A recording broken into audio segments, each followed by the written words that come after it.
Phones have become a part of our daily lives, but no longer are they just used to communicate with one another. We use them to keep our lives organized, to take pictures that become part of our fondest memories, and they also help us to stay connected with the world. I'm Alex with itechtriad, and today I'm going to be bringing you my review of Apple's latest iPhone, the iPhone 6.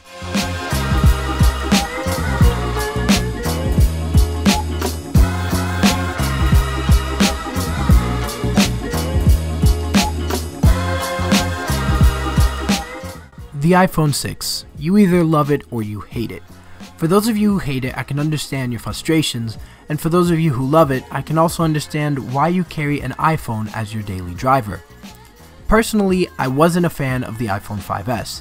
I felt that it was Apple's weakest update to an iPhone. Now the iPhone 6, on the other hand, is what I've been waiting for, and honestly, I wish this was the iPhone we saw last year. But with a much larger 4.7-inch and 720p display, it was such a pleasure to finally have more screen real estate on an iPhone. It felt great no longer having to use that very small 4-inch display. Honestly, I think Apple's lack of adapting to their market of making a larger screen iPhone is why a lot of people moved from iPhone to Android. Of course, it's better late than never. So I've used the iPhone 6 for the past 3 months. And because of that, I've been able to see the good and the bad. Now trust me when I say that there is more good than there is bad. The beauty of the iPhone 6 was a fresh redesign, and this is what many wanted with the iPhone 6. Now this phone is thin, and I mean super thin. But though it's very lightweight and thin, you might want to get a case, because this iPhone is slippery, and I've had 2 very scary drops since picking up this iPhone. Luckily, I had cases on it, so it resulted in no damage. But if you're interested in looking for some good cases, be sure to check out our top 5 accessories for the iPhone 6 video, which will be linked in the description below. I used to feel that Apple needed something better than an 8-megapixel camera, but I will be honest, I'm eating those words today. The iPhone 6, even though it has an 8-megapixel camera, takes gorgeous shots. All this has to do with the phenomenal image processing on Apple's part. If it wasn't for that, this camera would be worth less than Apple's stocks after they fired Steve Jobs years ago.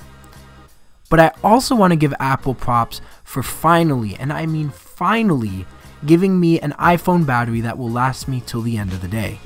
I always have struggled with battery life as it comes to an iPhone, and every iPhone that I've owned. The iPhone 6 though, it changed all of that. It feels good to not have to carry around chargers 24/7. Honestly, that is really 2009 and should not be present here in 2015. On a side note, with the iPhone 6, we saw Apple Pay with their mobile payment system, but I couldn't use it due to the fact that my bank wasn't supported, which was kind of a fail, but hopefully we will see it soon on my part so I can use it. The iPhone 6 has become a part of my daily life, and not because it's a phone I currently have a service provider with, but because of what it helps me to accomplish on a daily basis. With continuity integrated with iOS 8 and OS X Yosemite, my iPhone 6 has helped me to stay on top of what matters most in my life. I find it being my go-to phone for video capture, photos, and general productivity such as note-taking, calendars, or making appointments. Yes, the iPhone 6 might not have the beefiest specs, a 2K display, or 16-megapixel camera. At one time though, I believed that this was an issue. I believed that every single phone should have the beefiest specs, the latest and greatest that there was in technology. But after the iPhone 6, I'm fine with that. I'm fine with not having the beefiest specs. The things I've needed my iPhone to do, it has done it, and it's done it very well.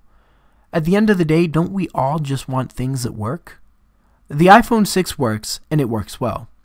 If I could change one thing though, I feel that a 16GB iPhone should no longer be an option. So in conclusion, is this the iPhone for you? That's up to you and you alone. The iPhone 6 isn't for everyone, and I get that. Only you can make the choice of whether this is the device that you will be using for the next 2 years. But I will conclude with this. The iPhone 6 is the best iPhone Apple has created, and I stand behind that statement.